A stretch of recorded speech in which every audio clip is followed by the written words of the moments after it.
Presiden Prabowo Subianto tampak berpidato secara berapi-api dan penuh semangat dalam sidang Majelis Umum Perserikatan Bangsa-Bangsa, PBB, di New York, Amerika Serikat, AS.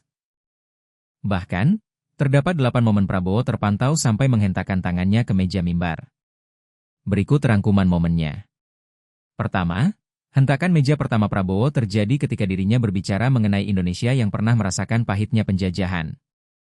Prabowo menyampaikan, rakyat Indonesia ditindas oleh penjajah di tanah air mereka sendiri. Dia menyebut, rakyat Indonesia saat itu diperlakukan lebih hina daripada anjing. Kedua, Prabowo menghentakkan meja untuk kedua kalinya ketika menyampaikan perjuangan Indonesia dalam meraih kemerdekaan. Selain itu, Indonesia juga tengah berjuang dalam mengatasi kelaparan, penyakit, dan kemiskinan. Kami juga tahu apa yang dapat dilakukan oleh solidaritas dalam perjuangan kami untuk kemerdekaan, dalam perjuangan kami untuk mengatasi kelaparan, penyakit, dan kemiskinan.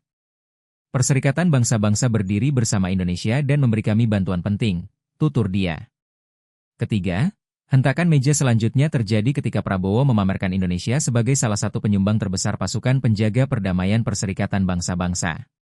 Dia menegaskan Indonesia percaya kepada Perserikatan Bangsa-Bangsa, bahwa RI akan terus mengabdi di mana perdamaian membutuhkan penjaga, bukan hanya dengan kata-kata, tetapi dengan pasukan di lapangan.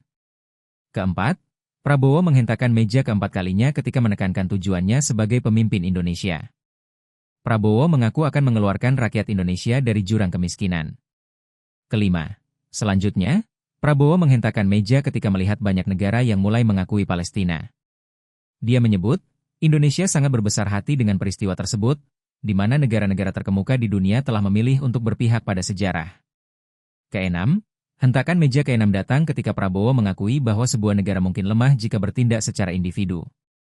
Akan tetapi, dia menekankan, jika negara-negara bersatu, maka bukan tidak mungkin mereka menjadi kekuatan besar dalam mengatasi penindasan di Palestina dan negara-negara lain. Ketujuh, Prabowo menghentakkan meja saat menegaskan kembali dukungan penuh Indonesia terhadap two-state solution dalam konflik Palestina dan Israel. Prabowo mendesak agar Palestina harus segera merdeka. Tapi, di sisi lain, Israel juga harus diakui dan dilindungi. Kedelapan, hentakan meja terakhir dilakukan Prabowo ketika dia mengajak semua agama untuk bersatu sebagai keluarga. Dia mengajak semua pihak untuk mewujudkan mimpi indah bersama, yakni tujuan mulia agar manusia hidup sebagai satu keluarga. Sayangnya pidato berapi-api Prabowo ini diwarnai mikrofon mati karena telah melebihi batas waktu yang ditetapkan.